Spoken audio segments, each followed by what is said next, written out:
What is going on? I want to welcome you from F4 for today, Thursday, June 9th, 2022. I'm your host, Sean Murphy, and today I want to come and talk about Killian Hayes because we haven't talked about him in a minute. And I want to have an honest conversation about what this season should look like for Killian, where I think he needs to go in order for his game to take the next step, what he needs to do to earn a spot in the Detroit Pistons going forward, and what I think is ultimately going to happen with Killian Hayes. So we're going to get into that. But first, before we do that, be sure to like this video, subscribe to the channel, and click that join button down below to become a From Half Court member. We have a strong army of From Half Court members, including our first OG member, Dominique Davis. Thank you so much. If you want to be like Dominique, be sure to click that join button down below and join the From Half Court army. But with that, let's get into today's topic. So Killian Hayes, the number 7 overall pick from the 2020 NBA draft, the guard that has perhaps been the most polarizing figure in Pistons Twitter since Troy Weaver joined the Detroit Pistons, other than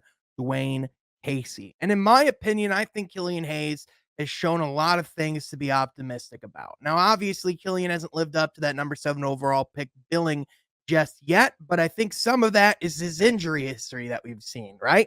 I mean, this guy hasn't been able to stay entirely healthy throughout his NBA career. He's played a grand total of 92 games throughout his entire NBA career, 66 of them being this past season. So I thought this last year was actually a really important year for Killian to learn what the actual cycle of an NBA season is, because let's remember, he didn't go through a regular NBA season in his rookie year, the one that he missed the majority of the season due to injury, the one where he had to come in on a shortened training camp after getting drafted.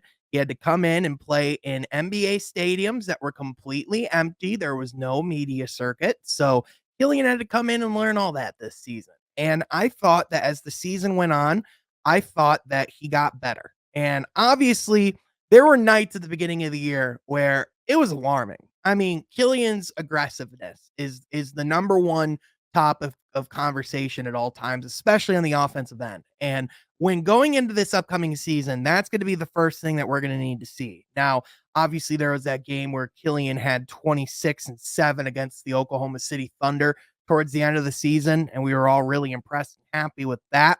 But obviously, that was kind of by design, right? They got the ball in Killian's hands. He was the number one guy that night. They gave him the opportunity to show what he can do on the offensive end against guys who are lower in the league rankings.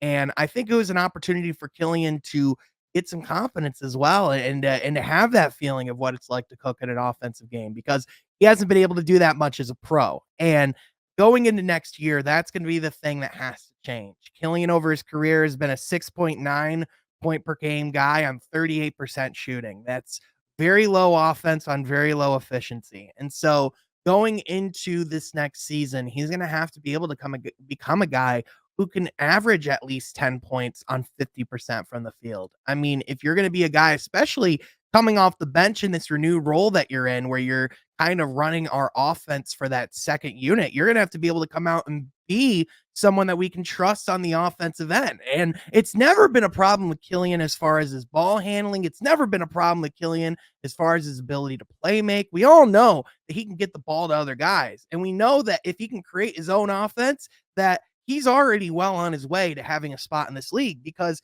Killian is so talented at a lot of things. I mean, let's talk about the good for a second, because in my opinion, I think Killian Hayes could be an all-world NBA defender one day.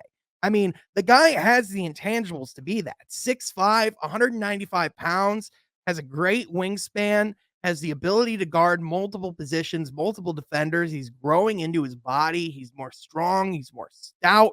And this past year, we saw him add on muscle, and we saw the difference on the defensive end. There were nights where Killian Hayes were guarding guys like Trae Young, and has continued to make guys like Trae Young look really uncomfortable. And so when Killian's on the defensive end, and when he's feeling confident on the defensive end, there are a few guys on this team that are better, let alone not many guys in the NBA that have better intangibles than Killian. So I would really love to see him just lean even more into his defensive game. And I would argue, use that to make some offense for yourself. Use that to get turnovers, to go get easy buckets in transition.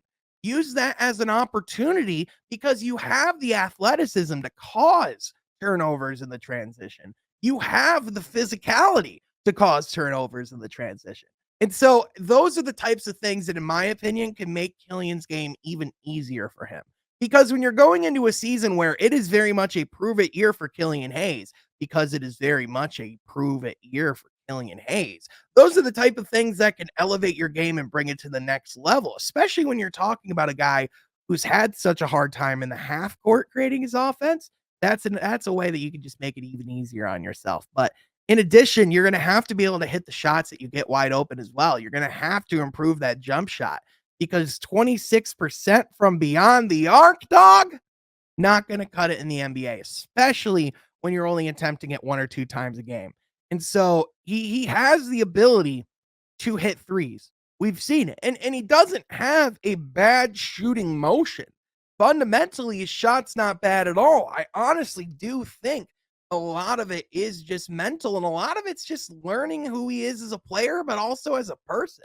I mean, James Edwards III, one of the things that sticks out of my head this past year, he talked to Killian about using his body to get to the rim and using his body to draw contact. And he talked about how it was really something that he had to learn because he was growing into this body of his. He wasn't used to being in this frame, which in reflection makes a ton of sense. But going into this next year, those are the things that we need to see more consistently because there's times where Killian goes to the hole, where Killian gets into the restricted area, and his first instinct is to flop, or his first instinct is to fade away from the rim. And it's like, dog, you have so many physical gifts. Use them. And that's what it's going to have to come down to. He's really just going to have to use his physical gifts. He's going to really have to find ways to harness them.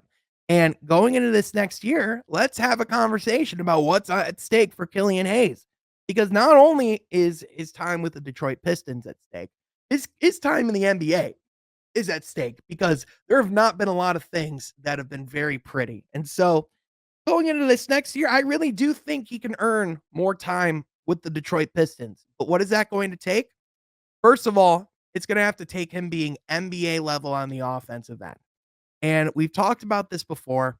He doesn't have to be an elite scorer. He's never going to be an elite scorer because he's one of the bottom guys in the league right now. You can't really go and be one of the top.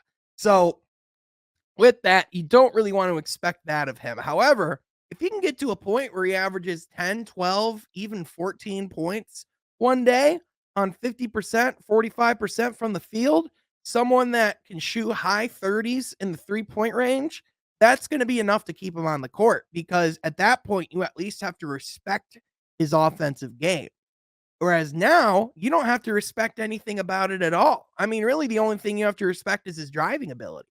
And so with that, I think that will help him, especially if you can get a more consistent jump shot that makes it so that they have to respect him a little bit more in the pick and roll as well, which will help him with playmaking even more. But I think also being in a second season with being in that bench role, having a full off season and training camp to work with that unit and to get that chemistry and working together, I think is going to really help as well, especially if he's going to be able to have Marvin Bagley in that second unit with him more. I think that will help him a lot offensively as well, just because he's going to have a rim runner and someone that can help him with initiating easy offense on that second unit as well.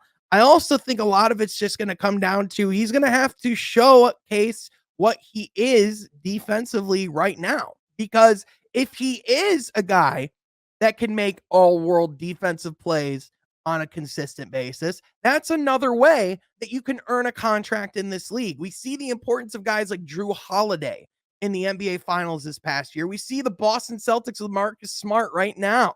So I look at Killian Hayes and I see what he is on the defensive end, and that's by no means something that you want to toss to the wayside. That is something that has a lot of value. And ultimately, I think that's going to be the thing that could save his NBA career. Now, obviously, I think Killian very much can have a long future in front of him. And it's easy to forget this guy is only 20 years old and he was only drafted 2 years ago. And so with that, what are your thoughts on Killian Hayes? What kind of improvements do you want to see from him going into this season? Because obviously this is going to be a big one for him. Do you think this is Killian Hayes' final season as a Detroit Piston, or do you think he'll be able to work it out and find a way to get that extension this summer? Let me know your thoughts in the comment section down below. That is going to do it for today, but be sure to click that subscribe button as we talk all things NBA and Pistons here on From Half Court. Thank you so much for tuning in. We will catch you next time from Half Court, and become a From Half Court member today.